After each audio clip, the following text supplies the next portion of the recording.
My name is Leticia Torres, and I'm a real estate agent.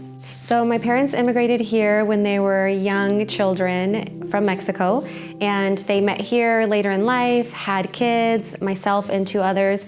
And I grew up only speaking Spanish. I didn't speak English until I started going to school. My parents only spoke Spanish for a really long time as well. So as you can imagine, I found myself translating for them, often having a lot of conversations with doctors, medical appointments and things like that children should probably not be a part of. I grew up in poverty and around a lot of other people that were here undocumented. So even though I was born here in the US, I very much lived a life in hiding because everybody around me was hiding. So I was really shy and I didn't participate in any extracurricular activities. I wasn't in sports. I had very little friends. I kind of kept to myself as much as possible because that's kind of all I knew. Some of my fondest memories growing up Latina is all of the amazing parties that we had. I feel like that was something that happened every single week, if not once a week, it was twice a week, but we always had something to celebrate. And I think that's something that's really important about our culture is even though there's a lot of hardships and challenges and obstacles, we take time to really celebrate everything that we possibly can. I loved hanging out with my tias and my tios and smelling the fresh tortillas and the tamales and the pozole and listening to my dad play his guitar and his violin and my tios playing their instruments and singing around a campfire. I have a lot of really, really great memories. My role model growing up as a young Latina was my mom and my grandma. Both of them have always been very strong, no matter what challenges and obstacles came their way. They always found a way to make things work, and they're always very positive.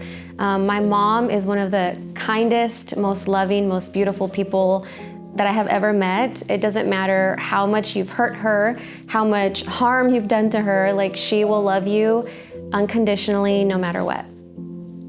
When I was a young Latina, I had no idea what I wanted to be. I did not have any mentors. I didn't have anybody guiding me, anybody coaching me to identify what I wanted to do in life. And so I felt really, really lost. I remember graduating from high school and being really confused as to what my next step would be. So I ended up going into cosmetology school, which is something that I loved doing. I loved doing hair and I loved doing makeup, but it wasn't necessarily something I wanted to do as a career. But I felt like, oh, I'm good at that, I'll just try that out. I ended up dropping out. I didn't even finish. And then after that, I was still kind of lost, like in my early 20s, trying to figure out what I wanted to do. I did a lot of different things. I was a cocktail waitress, I was in sales, customer service, insurance claims, financial counseling, case management. I really was like all over the place. I did everything. Now I'm a real estate agent and my husband and I actually do that together. And we started doing it because we started having a bunch of kids and we wanted to do something that was going to give us the flexibility to spend more time with our children and also serve our community. One lesson that I learned as a young Latina is that you can't always put others first. I feel like with our culture, a lot of times we grow up learning that you do for others, you give, and it's always about supporting the people around you. And as Latinas, we sort of forget about ourselves. And that can be really painful and that can cause a lot of trauma. So now as an adult, I feel like I'm taking more time to take care of myself physically, mentally, so that I am a better person, more whole, so that I can help take care of others.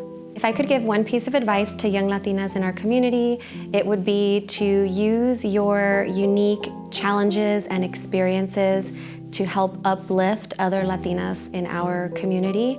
You have no idea how beautiful and important you are to this world, to your family, to your friends. Make sure that you are doing all you can to use your voice and use your influence to make a better community.